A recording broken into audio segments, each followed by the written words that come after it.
कथेचं नाव आहे परोपकार.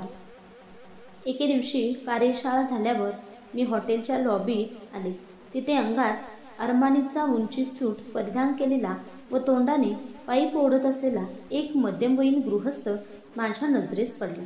त्याने अंगावर कसलासा भडक परफ्यूम उडवलेला असावा, पण तोही महागडाच असणार. खूप दुरून त्याचा वास नाकाला जाणवत होता. तो मोबाईलवर बोलत होता. बहुधा आपल्या गाडीची वाट पाहत उभा होता. त्याच्याकडे पाहिल्यावर मला वाटलं, आपण या माणसाला नक्की कुठेतरी पाहिलं आहे. एवढ्यात त्याचं फोनवरचं बोलणं संपलं आणि त्यानं माझ्याकडे निरखून पाहिलं. आम्ही दोघेही एकमेकांना नक्की कुठे भेटलो ते आठवण्याचा प्रयत्न करत होतो. अचानक मला आठवलं, 30 वर्षांपूर्वी तो माझ्या वर्गात होता. त्याचं नाव होतं सुरेश.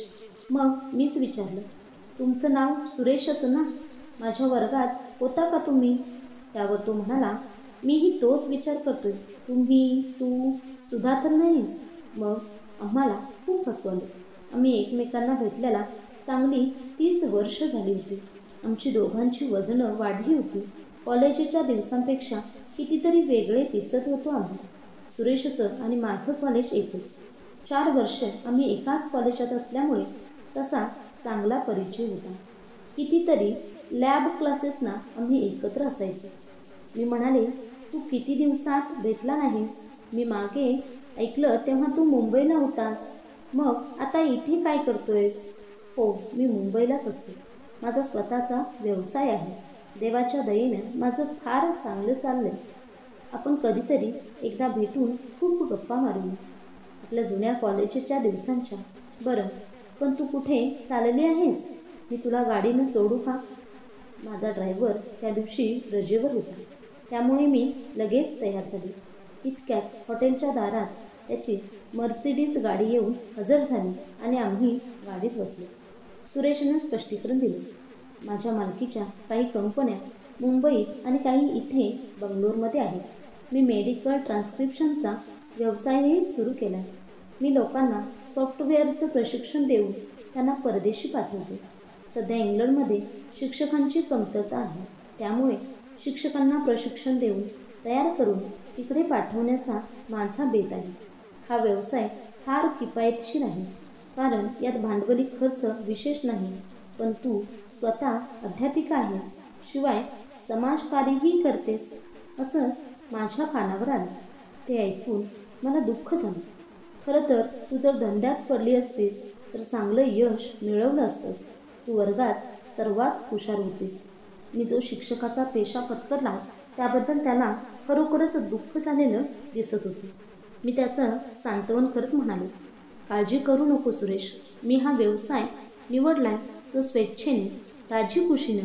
माझ्यावर काही कुठली जबरदस्ती नव्हती. सुरेश, एक सांगू, आपल्याला जे आवडतं ते काम करणं म्हणजेच स्वातंत्र्य. आणि आपण जे काही करतो ते आपल्याला आवडणं हाच आनंद. तू जर अशा दृष्टीनं पाहिलंस तर मी अत्यंत समाधानी आहे, आनंदात आहे.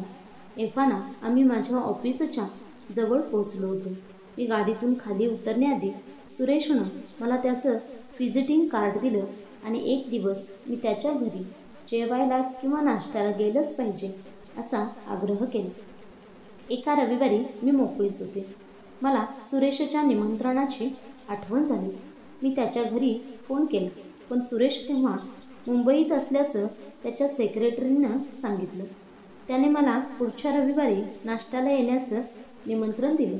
तसंच मला आणायला गाडी पाठवण्याची व्यवस्था करत असल्याचंही सांगितलं, कारण त्याचं घर सापडायला तसं कठीण होतं. ठरल्याप्रमाणे पुढच्या रविवारी त्याचा ड्रायव्हर गाडी घेऊन आला व आम्ही निघालो. वाटेत मी त्या ड्रायव्हरशी थोड्या गप्पा मारल्या. मी त्याच्या बॉसची वर्गमैत्रीण होते हे त्याला माहीत असल्यामुळे तोही मोकळेपणे बोलत होता. सुरेशचं घर बंगलोर शहरापासून 60 किलोमीटरवर होतं, कावेरी नदीच्या काठी. ते खरं तर फार्म हाऊसच होतं. ते एका जंगलात होतं. तेथे सुरेशच्या मालकीची 20 एकर जमीन होती. त्या जमिनीत कोणत्याही असेंद्रिय रासायनिक खतांचा वापर न करता फळं, भाज्या इत्यादी पिकवण्यात येत असे. आमच्या मॅडम आरोग्याविषयी अत्यंत जागरूक आहेत, ड्रायव्हर म्हणाला. त्यांनी तेथे एक खास जिम आणि पोहण्याचा तलाव बांधून घेतला आहे. सुरेशचं आणखी एक घर इंदिरानगर येथे होतं, बंगलोरच्या अगदी मध्यात. ते लोक फक्त शनिवार रविवार या फार्म हाऊसमध्ये येऊन राहत व काही खास पाहुण्यांनाच येथे निमंत्रण असे. मी ड्रायव्हरला विचारले, तुम्ही सुरेशकडे किती वर्षे कामाला आहात? मी गेली 20 वर्षे इथे नोकरी करते. खरं तर मी साहेबांच्या सासऱ्यांचा ड्रायव्हर होतो. त्यांचा मुंबईत मोठा बिझनेस होता. मॅडम ही त्यांची एकुलती एक मुलगी. खरं तर मी मॅडमना त्यांच्या नावानं हाक मारली तरी पण चालतं, कारण मी त्या सर्वांना आज इतकी वर्ष ओळखतोय. पण अर्थात मी तसं करत नाही. त्या ड्रायव्हरच्या चेहऱ्यावर एक प्रकारची आपुलकी व एक प्रकारचा अभिमानही दिसून येत होता. आम्ही घरी जाऊन पोचलो. ड्रायव्हरने त्या घराचं वर्णन करताना काहीही अतिशयोक्ती केलेली नव्हती. जणू काही आपण राजवाड्यातच शिरलो आहोत असं मला वाटलं. 5-6 खोल्या खास पाहुण्यांसाठी, भला मोठा दिवाणखाना, मोठं जेवणघर, जुन्या भारतीय परंपरेला अनुसरून पुढे मागे मोठमोठी परसबंदीची अंगणं. घरात गणवेश घातलेले कितीतरी नोकर चाकर होते. जुन्या काळी जमीनदार व छोटे राजे रजवाडे कसे राहत असतील याची त्या थाटमाटावरून कल्पना येत होती. 2च मिनिटात सुरेश आला. त्यानं अंगात रेशमी कपडे घातले होते. मला पाहून त्याला खरोखरच आनंद झालेला दिसला. या आमच्या छोट्याशा झोपडीत. बरं झालं तुला यायला जमलं ते. चल बैठकीच्या खोलीत जाऊ.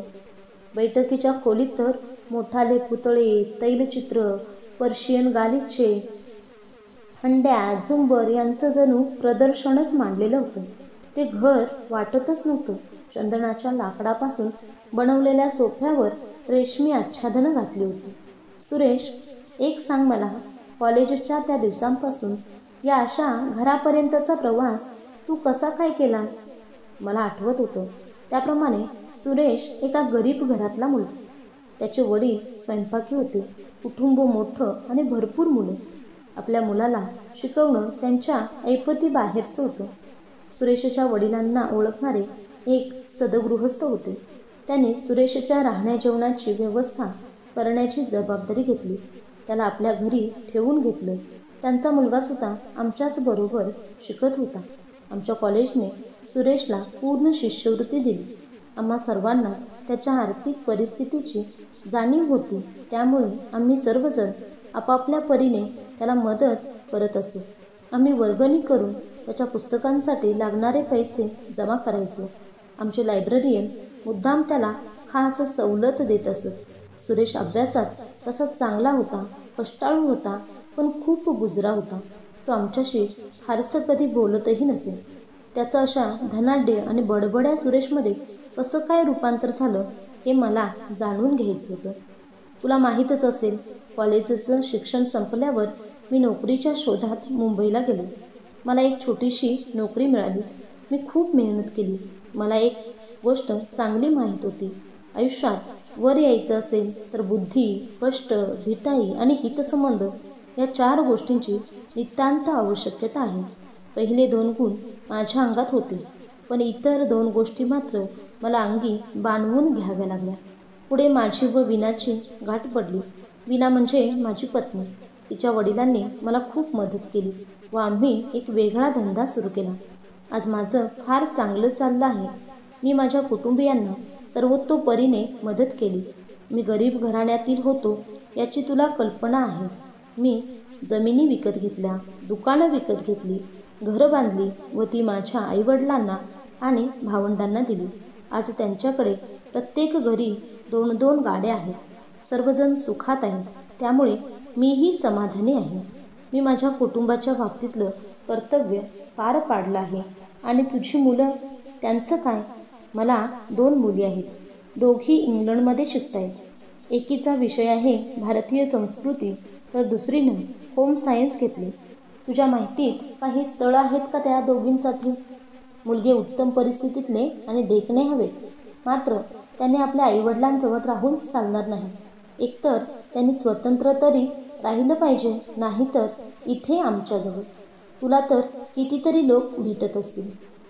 सुरेश, मला जे लोक भेटतात ते गरीब, असहाय्य, निराधार असतात, नाहीतर मग विद्यार्थी असतात. तू ज्या लोकांविषयी बोलतोयस तशा लोकांची मला तरी माहिती नाही. एवढ्यात त्याच्या पत्नीने आम्हाला नाश्ता तयार असल्याचं सांगितलं. ब्रेकफास्ट समोर आला तो चांदीच्या प्लेट्समध्ये. त्याची पत्नी वीणा सुंदर होती, बरीच तरुण दिसत होती. ती माझ्याजवळ आल्यावर माझ्या लक्षात आली ती वयानं माझ्या बरोबरीचीच होती, पण तिनं कौशल्याने सौंदर्य प्रसाधन करून आपलं वय लपवलं होतं. सुरेश ज्या सदगृहस्थांच्या घरी राहायचा त्यांची मला अचानक आठवण झाली. तसंच आमच्या कॉलेजचे लायब्ररियन आणि आमच्या कॉलेजातील इतर विद्यार्थ्यांचीही आठवण झाली. सुरेश, कॉलेज सोडून बाहेर पडल्यानंतर परत कधी तू आपल्या कॉलेजमध्ये गेला होतास? आपले लायब्ररियन, प्राचार्य आणि आपल्या वर्गातील इतर मुलांची कधी आठवण येते की नाही तुला? त्यावर गंभीर चेहऱ्याने सुरेश म्हणाला, नाही, मी नंतर कधीही कॉलेजात गेलेलो नाही आणि त्यांच्यापैकी कोणाला भेटलोही नाही. आपले काही वर्गमित्र कधी क्वचित भेटतातही. मी काहींना इथे बोलावलेलं सुद्धा आहे, पण परत कधी कॉलेजात जावंसं नाही वाटलं मला. आणि मिस्टर राव, त्यांचं काय? तू त्यांच्या घरी राहायचास ना? त्यांना नाही भेटलास कधी? नाही. कॉलेजातील प्रत्येकानं त्यावेळी मला का मदत केली होती माहिती आहे? कारण त्यामुळे त्यांना स्वतःबद्दल बरं वाटायचं. शेवटी मी एक चांगला विद्यार्थी होतो. माझी एका गोष्टीबाबत खात्री झालेली होती. लोक जी दुसऱ्याला मदत करतात ती स्वार्थी हेतूने. त्यांना म्हणायचं असतं, हा मनुष्य माझ्यामुळे वर चढला आणि म्हणूनच त्यांच्यापैकी एकालाही कधी भेटावंसं मला वाटलं नाही. त्यावर मी मुद्दामच विषय काढला. मी असं ऐकलं की मिस्टर राव यांची सांपत्तिक स्थिती अलीकडे विशेष चांगली नाही म्हणून. सुरेश भावनाशून्य आवाजात म्हणाला, हो, ते तर होणारच होतं. कितीतरी भलत्या-सलत्या विद्यार्थ्यांना ते फुकट जेवू घालत. हे विद्यार्थी कष्टाळूही नव्हते आणि अभ्यासातही चांगले नव्हते. हे असं किती दिवस चालू शकणार? ज्या संस्थेनं त्याला मोफत शिष्यवृत्ती दिली होती त्या संस्थेची मला आठवण झाली. ज्या लायब्ररियनने त्याला मदत केली त्यांची आणि त्याला आपल्या घरी तब्बल 5 वर्ष ठेवून घेणाऱ्या मिस्टर राव यांची. ही सगळी माणसं चांगली होती, सहृदय होती, कनवाळू होती, पण सुरेश ही गोष्ट पटवून घ्यायलाच तयार नव्हता. आपल्याच भावंडांना मदत करण्यात कसला आलाय मोठेपणा? त्यांना 2-2 गाड्या देणं, घर बांधून देणं याला काही मानवता धर्माचं पालन म्हणत नाही. आपण आपल्या आयुष्यात लोकांना अशी मदत करावी की ज्यायोगे त्यांना पुढे स्वतंत्रपणे जगता येणं शक्य होईल. कृतज्ञता हे सर्वोच्च शिक्षण असतं, पण तीच गोष्ट सुरेश कधी शिकला नाही. इतरांच्या मदतीशिवाय तो आज या जागी पोहोचू शकला नसता. शिडी चढून वर वर जात असताना आपल्या खालच्यांना धक्का देऊन पाडणं फार सोपं असतं, पण आपण उच्च शिखरावर फार काळ राहू शकत नाही. ही गोष्ट प्रत्येकानं ओळखली पाहिजे. आपण जेवढं उंचावर चढत जातो तेवढ्याच जोरात आपण खालीही पडू शकतो. त्या दिवशी त्या चांदीच्या थाळीत वाढलेल्या अन्नाचा घास माझ्या घशाखाली उतरेना.